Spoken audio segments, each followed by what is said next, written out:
মৰমৰ ছাত্ৰ-ছাত্ৰীসকল আজি মই তোমালোকৰ লগত পঢ়াৰ বাহিৰেও আমি আৰু কি কথা জানিব লাগে তাৰ বিষয়ে আলোচনা কৰিম। ইতিমধ্যে মই তোমালোকৰ লগত আজি এবছৰ ধৰি তোমালোকৰ উন্নতিৰ কাৰণে বিভিন্ন ধৰণৰ পাঠৰ কথা আলোচনা কৰিছিলো আৰু পাঠৰ লগতে আমি কিছুমান এনেকুৱা কথা জানিব লাগিব যে অকল পাঠ পঢ়িলে নহয় যে আমি নিজক কেনেকৈ আগুৱাই নিব পাৰিম। বৰ্তমান সময়ত তোমালোকে দেখিছা যে আমাৰ পঢ়াৰ পদ্ধতি সলনি হৈছে, অৰ্থাৎ আমাৰ যেটো ন্যাশনাল এডুকেশন পলিসি সেই পলিসিৰ মতে আমাৰ প্যাটাৰ্ন সলনি হৈছে যে আমাৰ পৰীক্ষাবোৰ কি ধৰণে পাতিব বা কোৱেশ্চন কেনে ধৰণে পৰীক্ষা দিব।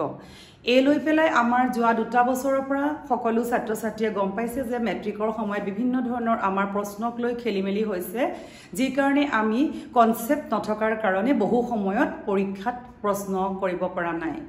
গতিকে তোমালোকক এই কথাটো তোমালোকক সেবাৰ পৰাও জনাইছে বা নতুনকৈ আমাৰ এসএফ যিখন বোৰ্ড আছে সেই বোৰ্ডেও আমাক বিভিন্ন নটিচ দি জনাইছে, বিভিন্ন ট্ৰেইনিং দিছে যে কি ধৰণে ছাত্ৰ-ছাত্ৰী আগবাঢ়িব পাৰিব।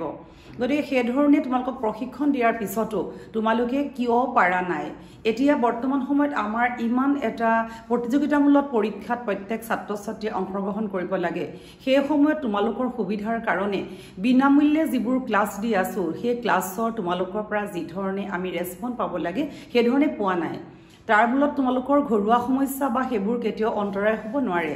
বৰ্তমান সময়ত তোমালোকক মই আকৌ অনুৰোধ কৰিছো যে কম্পাৰ্টমেন্টেল তোমালোকে দিবলৈ চেষ্টা নকৰিবা, কিন্তু কম্পাৰ্টমেন্টেল ব্যৱস্থাটো থাকিব লাগিব, কাৰণ বিভিন্ন সময় বিভিন্ন ছাত্ৰ-ছাত্ৰী যদি অসুখ অশান্তি বিপদ আপদ ঘৰুৱা কোনবা মানুহ মৃত্যু পৰিবলগীয়া হয় তেতিয়াও কোনো সময়ত ছাত্ৰ-ছাত্ৰীয়ে পৰীক্ষা বা এনেকুৱা দিব নোৱাৰে।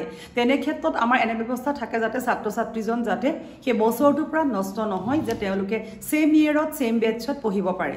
কিন্তু তাৰ মানে এনে নহয় যে আমি ৰেগুলাৰ পঢ়ি থকা ছাত্ৰ-ছাত্ৰীখিনিয়ে কম্পাৰ্টমেন্টেল পৰীক্ষাৰ কাৰণে সাজু থাকিব লাগে।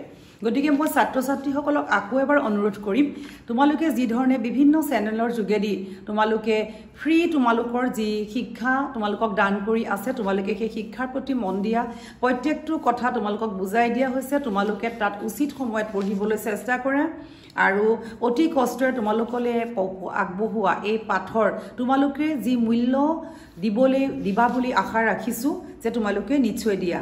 তোমালোকৰ এইখিনি সময়ত পঢ়িবলৈ যি মন নাযায় সেই অনিচ্ছাবোৰ যাতে তোমালোকে মনৰ পৰা অতৰাই তোমালোকৰ নিজৰ যিবোৰ আবেগ তোমালোকে সেইবোৰ নিজে ৰাখি তোমালোকে নিজে নিজকে দমন কৰি ৰাখি তোমালোকে পঢ়াত আগবাঢ়ি যোৱা। মই বৰ্তমান সময়ত তোমালোকক যিবোৰ পাঠৰ কথা আলোচনা কৰিছো তাত তোমালোকে কোনো ধৰণৰ পাঠৰ পৰা আগবাঢ়িব বিচৰা নাই। মই আকৌ অনুৰোধ কৰিছো যে তোমালোকে নিশ্চয় আগবাঢ়া, আমি সকলো আগবাঢ়ো আৰু সুন্দৰভাৱে আমি আমাৰ নিজৰ পাঠবোৰ পঢ়ো। ইয়াৰ পিছতো যদি তোমালোকে নাবাঢ়া তেতিয়াহ'লে তোমালোকৰ নিজৰ কাৰণে কিমান বেছি কষ্ট হ'ব সেই কথা তোমালোকে নিশ্চয় বুজিবা। গতিকে তোমালোকে আশা কৰিছো যে এতিয়াৰ পৰা ভালকৈ পাঠবোৰ গ্ৰহণ কৰিবৰ কাৰণে তোমালোকে মনোযোগ দিয়া, এইটোৱে মোৰ তোমালোকৰ কাৰণে অনুৰোধ। তোমালোকে ভিডিঅ'টো লাইক কৰা, শ্বেয়াৰ কৰা আৰু কিবা থাকিলে কমেন্ট কৰি সুধিবা। ধন্যবাদ।